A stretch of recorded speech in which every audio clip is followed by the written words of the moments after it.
Сайн байцгаана уу? Намайг Од гэрэл гэдэг. Би үйл хөдлөх хөрөнгөний салбарт 9 дахь жилдээ борлуулагч болон зөвлөх үйлчилгээ өгч ажиллаж байна. Энэ удаагийн дугаартаа барилгын компани хүмүүст зориулж дараах бяцхан зөвлөмжийг өгье.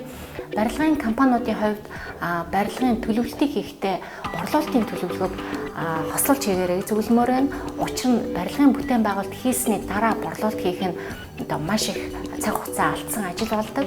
Тэгэхээр та барилгын төлөвлөлтийг хийх хугацаанд буюу интерьер, экстерьер, дотоод зохион байгуулалтыг хийхдээ тухайн барилгыг худалдаа авагч нь хэн байх юм, барилга өөрөө ямар тав тухыг өгөх юм, яаж онцлогтой байх вэ зэргийг хослуулж хийснээр барилга баригдаж явах явцад борлуулалт хийгдэх юм давуу талууд үүсдэг.